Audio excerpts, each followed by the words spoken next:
Welcome to the Call Me Courage podcast, where we share real stories of struggle and triumph and how we find the courage to rise, grow, and live the life we truly deserve. I'm your host, Kena, here with my co-host, Sandra, and together we explore meaningful conversations, heartfelt experiences, and insights meant to inspire and support you on your own journey. Please remember that stories and opinions shared on this podcast are our own and are intended for inspiration and reflection only. If something we discuss raises questions for you or involves your personal health, finances, or well-being, we always encourage you to seek guidance from a qualified professional. If you enjoy our show, please subscribe. It truly helps us to know that we're reaching hearts and resonating with you. But before we begin, let's take a moment together. Take a deep breath in, hold for a beat, and slowly breathe out. As you exhale, offer a little gratitude for resilience, for your willingness to grow, and for knowing that you can embrace your journey with love and courage. Now let's begin. There you go. Hello, everyone. Welcome back to Call Me Courage, where we explore the moments that shape us, the ones that break us open, and the ones that teach us who we really are. I'm Sandra, and I'm here with my co-host, Kena. Now, today we're talking about something we all carry, often without realizing it, and that's armor. Specifically, emotional armor, that protective layer we build to keep ourselves safe. And that's typically to avoid vulnerability and to shield against the pain of being hurt. But here's the question we're exploring today. Is our armor actually protecting us, or is it quietly holding us back? Now, as I re-examined my own armor, I found it incredibly eye-opening, and I know this conversation will spark something meaningful for you all as well. This season is all about shaping ourselves with intention. And that means looking honestly at what's working for us and what's not, and what might be limiting us without our awareness. And armor often is one of those hidden limits. Now, if you're joining us for the first time, our podcast has two goals. The first is to share practical tools for navigating life's challenges. And second is to support the deeper work of personal evolution. Now, the coping part is great. It helps us survive, but we're here for so much more than survival. Ken and I believe that life's obstacles can actually shape the next version of ourselves if we're willing to harness them. And that is a very powerful message. A version of ourselves that feels more aligned, more fulfilled, more intentional. And it gives us a life that has more meaning, not just a life that happens to us, but a life that we consciously choose. And I know that can sound something like you'd read on the cover of a magazine, momentarily inspiring. And then you're wondering, okay, well, that sounds great, but how do I actually do that? Well, the how is exactly what this podcast is all about. Ken and I hope to inspire you to ask yourself the question, am I living a life that is true to who I really am? A fulfilling life, an authentic one that aligns with my soul. And it's important that those of you listening, that you know that these aren't questions just for the spiritual crowd. They're for anyone who wants to live a life awake instead of on autopilot, because that autopilot can really get us. It's real. We get into our routines with work, relationships, beliefs, and they can become our predictable trajectory. And that's a powerful phrase. I'm going to say it one more time. A predictable trajectory versus one that we're actually intentionally driving. And so we rarely pause to ask ourselves, is this truly all there is for me? You hear of stories of having people having really incredible epiphanies, like after an NDE, a near-death experience. It's as though they've been shaken up even to suddenly see life from a different perspective. And that epiphany is always about the true meaning of life, the awakening of just how precious life is and fleeting. Then we realize we're wasting it and decide to live it to the fullest. Exactly. And I gotta say, Kenna, I never felt this before in my life, but as I'm reaching closer to the age of 60, for the first time in my life, I feel like time is more valuable than ever. And so our goal is to spark that awakening now without needing a crisis to force it. And it's not easy, but it's absolutely possible. And we're going to do this right alongside you. I'm personally standing at one of those crossroads in my life right now. You and I were just talking about that. Now, before we jump into the real content of armor, I just want to kick us off with one of my absolute favorite quotes, and that is, if nothing changes, nothing changes. The first time I heard it, this really hit me. And it reminded me that if I don't interrupt my pattern, I'll keep getting the same results. Or to say it differently, when I do interrupt my pattern, I create the possibility of something new. Well, in fact, that's what inspired the method we introduced in our last episode, Valid, a practical method you developed as part of your personal evolution practice to help you change your patterns so you can get a different result. It's something you actually practice on a daily basis. Yes, and it's made such a difference. And this happens to all of us. Life gives us moments of frustrations, situations that come up that can be very disruptive or upsetting, whether it's in our personal life or with our extended family, at work. These aren't just inconveniences. These are signals, opportunities for growth. And if we harness them, they can shape the next version of ourselves. The valid method is that step by step guide for doing exactly that. And we'll be diving into that in our upcoming episodes so we can really integrate that in our lives at a much deeper level. Now, tools like valid are practical and grounded, and that's great. But sometimes, even with these tools, there's resistance. And that's what today's episode is all about. Sometimes that resistance is so familiar, we don't even recognize it. It's a pattern, it's a routine that we're not even aware of. That's where the armor comes in. Most of us have some version of emotional armor, and understanding it is really important for growth and healing. Now, Kenna, I know your life hasn't been without challenges, moments that shaped you, moments that broke you open. When you think back on those moments, was there one experience that helped you first recognize you were carrying armor?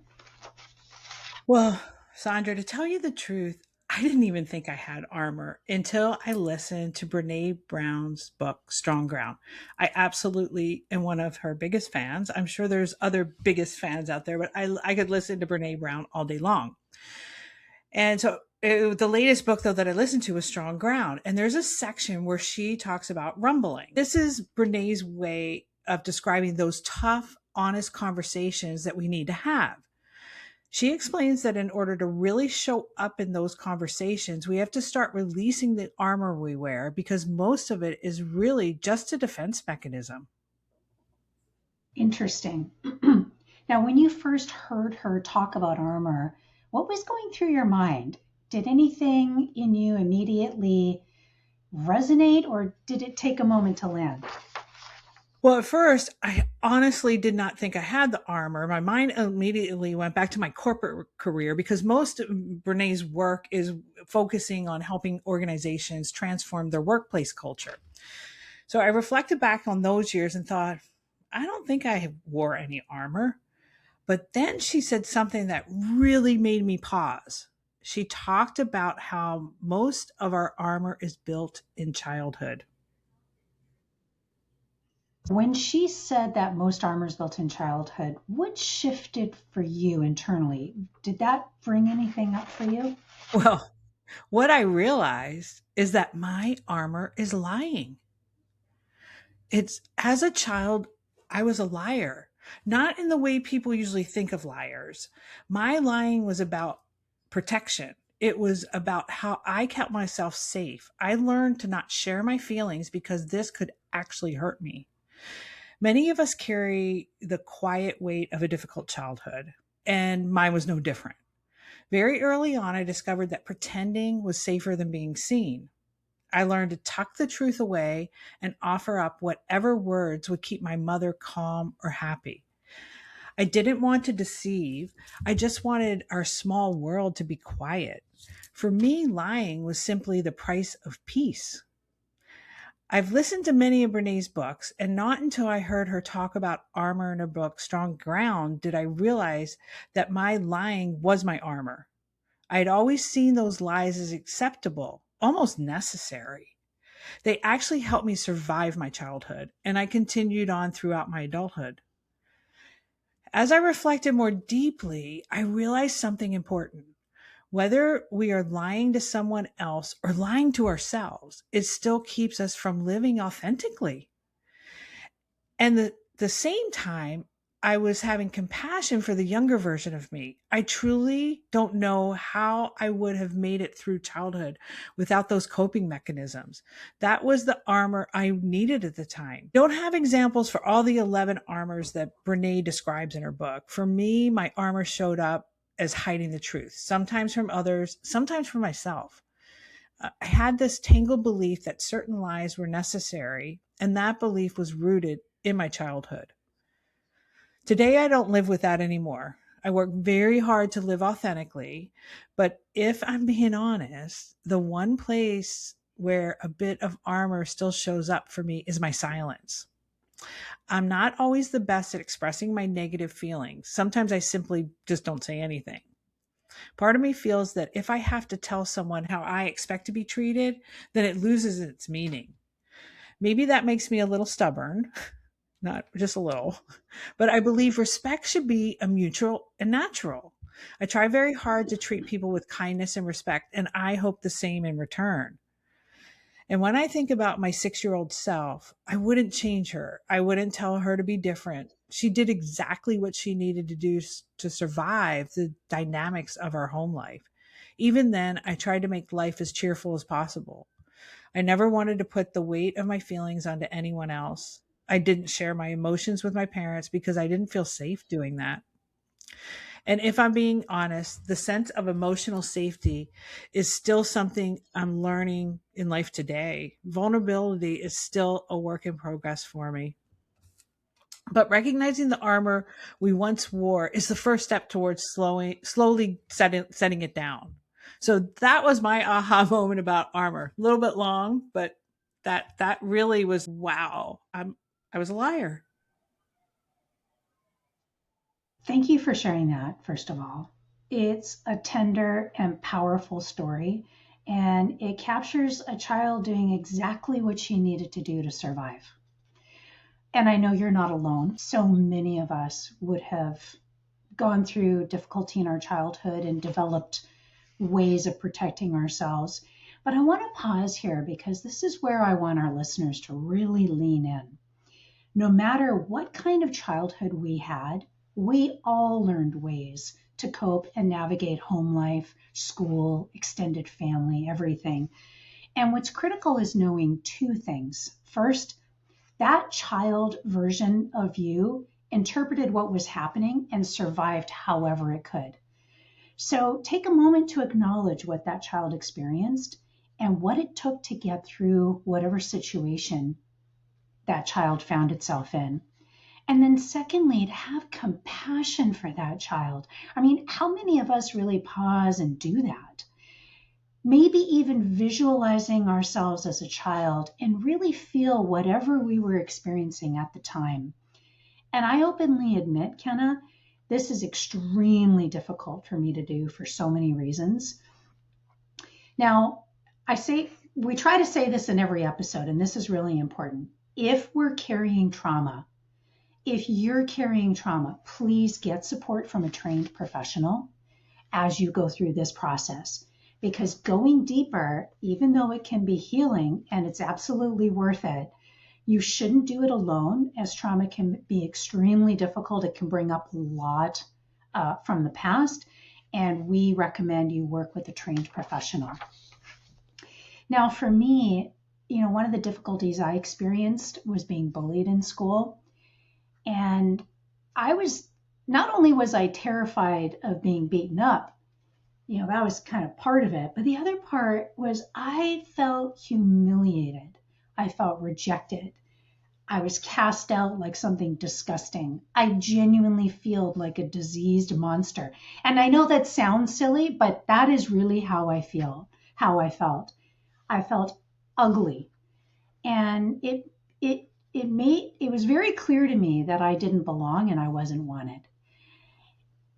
That ultimately led me to feeling like I was worthless. And I carried that throughout my entire life. That developed armor naturally. But what was sad about the armor I developed was that it was aggressive. My armor was aggressive. It was mean. I was being hurtful to the people around me. And when I finally realized just how much harm I was causing with my armor, it came at a huge price. I lost a person very close to me because of it. And over the years, I've worked really hard to dismantle that. So I've done a lot of work with my armor, and this is a really important topic for me. It shows up now in a much more reserved way, and I'm very intentional that I'm not aggressive. But here's the thing, that armor, the version that I have now, even though it's more reserved, I'm realizing it's not serving me the way I need it to. It's actually limiting me quite a bit. And I know without a doubt it's keeping me from being open. Not open with my story because I'm comfortable sharing it, but it's keeping me from trusting. There's a part of me that doesn't want to open myself up to feeling that same rejection again. Even though that situation no longer exists, my armor is still here. I have not intentionally done away with it or reformed it. And even with all the tools in my personal evolution practice, the armor is still there, and that's creating resistance for me. Resistance to being vulnerable and open. And that's why being aware of armor is so important. Now, I want to say this, and this is really important. We're talking about armor. It isn't bad or wrong. It's a part of us. It served us as it served you. But as we grow and evolve, there may be parts of ourselves we need to modify so they fit who we are now, or parts we've simply outgrown. Oh my, that's really touching. What comes up for me when you say that, it's gratitude. I'm grateful that as a child, I had the armor I needed. And now being at this point in my life, recognizing the armor I once wore and taking the first step towards slowly setting it down is huge for me. It will be a process for sure. And I think realizing in my aha moment was such a huge breakthrough to recovery and living an authentic life. I love that. I love that you're sharing that with us. Now, in Brene Brown's book, Strong Ground, as you mentioned, she writes for organizations, but it's powerfully personal as well. She outlines forms of leadership armor, the ways we protect ourselves, often without realizing it. Now, the problem is armor may protect us, but it can also block connection, growth, and authenticity. If we think about armor is there as a shield. So how can you be armored and open at the same time? How can you be armored and connected at the same time, right?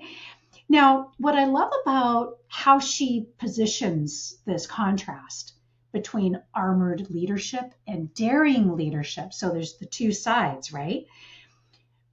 What it looks like when we're willing to set our armor down could be very powerful. Now, in her book, she describes 11 types of armor, and we'll just explore one of them today. Reading through them, I was struck by how much shifts when we shed what no longer serves us. And that's really powerful. I'm going to say it one more time because it's so important. How much shifts when we shed what no longer serves us. And so it makes me think about how we're leading our own lives. Are we moving through the world armored or daring? Armored, guarded, and protected, or daring, open, and authentic? And each approach creates a different experience in life, like not right or wrong or good or bad, but just something for us to notice. And that's the work we're going to be doing today and in our upcoming episodes. Noticing and planting seeds of awareness, which create change. Now, Kena, this first type of armor really hits me because I think it's true for so many of us. It creates resistance and keeps us from doing the hard work. And I know this is true not just for me, but I see this even in people very close to me. It keeps us from really seeing our patterns and owning our part so that we can change what isn't working. Absolutely. Number one, being a knower and always needing to be right. Armored leadership is when we feel like we have to know everything and always be right. And I'm sure, even if you don't possess that yourself, I'm sure you've worked with people that felt that or are around people. So to remove this armor, daring leadership requires us to stay open to learning and to admit when we don't know something. I've been in sales for many years, and one of the most effective things I learned early on was that it's perfectly okay to say to a prospect, "That's a great question. I can think of a couple possible answers, but I'd like to research it and I'll get back to you by this certain date." This allowed me to stay honest instead of making something up, just so that I sounded knowledgeable. And ironically, it often builds more trust. You're being real and transparent tends to win people over far more than trying to appear as the know-it-all. Oh, and by the way, after graduating high school, I used to sell cars. I just wasn't ready for university yet, and so I sold cars. And it was a very short period of time until I realized, no, I should go to school. But being honest, during my sales of selling cars, being honest and not knowing something was what the customers really kind of liked. And I ended up one month actually being the top salesperson. So it was, that's where it was like learning to be honest and saying, "Hey, I'll figure out the answer." Great story. And I love it because it's practical. It has to do with work, which most of us are working. But it applies everywhere. And what I love about that, and this is a really important takeaway, humility isn't weakness. Also, what strikes me is being honest is being authentic. There's a quote that, and I'm not saying it perfectly, I'm sure, but authenticity is the soul made visible. And so I think people can really pick up when we're being real and authentic. I think that's very appealing. Now, I have to say, my growth really took off. My personal growth really took off when I finally stepped back, looked at my patterns honestly with humility. I looked at what I was doing or not doing that was creating my experience. So being honest isn't just about being outwardly authentic, but it's also about being honest with ourselves. Mm-hmm. For me, for a long time, I needed to be a knower. So you talked about the first type of armor, number one, being a knower and always needing to be right. Yeah, me, 100% me. Italian, half Sicilian. Come on. Not you. Humility was not my forte and not something I embraced at all. And I have to say too, it prevented me from really doing my work and really progressing. Now I'm aware that this is one of the types of armor I developed, and it's on my radar. And that's what this work is all about, that awareness, that humility, that being willing to just be honest about what might not be working for us. And here's the thing, we might not even know it's not working for us. And that's what all of the tools that we're sharing Everything that we talk about in our podcast is about awareness. It's about taking a step back and how powerful that can be. Now, in our next episode, we'll explore the difference between armor that blocks connection, growth, and authenticity, and armor that protects our peace. And then we'll return to the valid method and how it can help us tell the difference. Awesome. So let's wrap it up then for today. Okay, a few takeaways from today's conversation. First and foremost, awareness. I love that word. Awareness of our armor is the first step toward understanding how it shapes our patterns and our lives. So just being aware of it. Also, just to reiterate, armor isn't wrong. It protects us, but it can be limiting us if we never examine it and if we never evolve it. It can just be there doing its thing and keeping us from progressing without us realizing it. So we're going to dive into this more in our next episode. Even small shifts in how we respond, reflect, or open up can create meaningful change. Next, as we continue through this season, as we explore the armor that's holding us back, we can begin to release the parts that no longer serve us. There is so much power in letting go of what is no longer needed. So we'll work through that. But for now, as you use the valid method and explore your feelings, notice any resistance. And if it feels like armor might be there, just be aware of it. That's it. No judgment, just awareness. Awesome. And later this season, we'll talk about a topic we've all had to deal with, having hard conversation, which Brene Brown refers to as rumbling, and how the armor we wear may be stopping us from not resolving issues with people in our lives, but also from learning how to show up for ourselves. More on that in our future episodes. It's going to be good. Thank you, everyone. Take care.